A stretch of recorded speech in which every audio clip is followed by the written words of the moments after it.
સુરત મહાનગરપાલિકા દ્વારા ચોકથી જહાંગીરાબાદ વૈષ્ણોદેવી ટાઉનશીપ સુધી સિટી બસનો નવો રૂટ આજથી શરૂ કરાયો છે।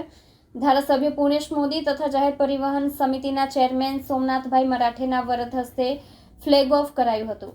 સુરત મહાનગરપાલિકા BRTS સિટી લિંક બસની જહાંગીરાબાદ જહાંગીરપુરા વિસ્તારના નગરજનોને બસની સગવડ મળી રહે તે માટે આજે સુરત સંસ્કૃતિ આવાસમાં ગરીબ અને મધ્ય વર્ગના નગરજનો માટે નવું બસ સ્ટોપને ગુજરાત સરકારના પૂર્વ કેબિનેટ મંત્રી શ્રી અને ધારાસભ્ય શ્રી પુણેશભાઈ મોદી, સુરત મહાનગરપાલિકાના જાહેર પરિવહન સમિતિના ચેરમેન શ્રી સોમનાથભાઈ મરાઠીએ ફ્લેગ ઓફ કરાવી બસ સેવાનો પ્રારંભ કરાવ્યો હતો।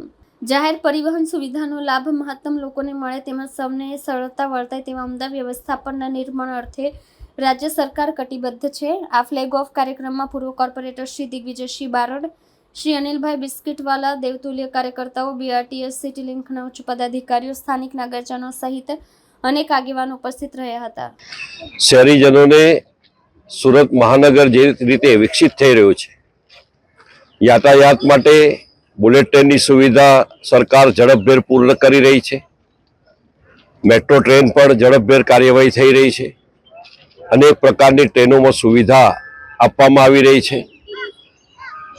ગુજરાતની બહાર જવું હોય તો यहाँ ડોમેસ્ટિક એરપોર્ટ હતું, હવે ઇન્ટરનેશનલ એરપોર્ટ પણ બની ગયું છે। દેશ અને દુનિયામાં જઈ શકાય એ કનેક્ટિવિટી સુરતને મળી છે એરપોર્ટના માધ્યમથી। સાથે સાથે જે ગુજરાત સરકારની બસ છે એમાં લગભગ દરરોજ 25 લાખ મુસાફરો મુસાફરી કરે છે। એ જ રીતે મહાનગરમાં પણ BRTS સિટી લિંક દ્વારા શહેરનો ચારે બાજુ જે વિકાસ છે એ વિકાસમાં લોકોને એના ફળ ચાખવા મળે। એક સામાન્ય પરિવાર, ગરીબ પરિવાર આવાસમાં રહેતું હોય ત્યારે એના ઘર આંગણેથી બસ ઉપડે તો એને સુરતના કોઈ પણ ખૂણે ઝડપભેર જઈ શકે એના માટેની આજની સુવિધા સુરત મહાનગરે ઉપલબ્ધ કરી છે। ત્યારે આ BRTSના ચેરમેન શ્રી સોમનાથભાઈ મરાઠે એમણે ખૂબ ઝડપભેર નિર્ણય લીધો, ખૂબ ઝડપથી આ કાર્યવાહી કરી। એમને ખૂબ ખૂબ અભિનંદન પાઠવું છું, એમના કામને બિરદાવું છું। અને ઝડપથી આપ જોઈ શકો છો કે આજે એક બસનો શુભારંભ થયો છે।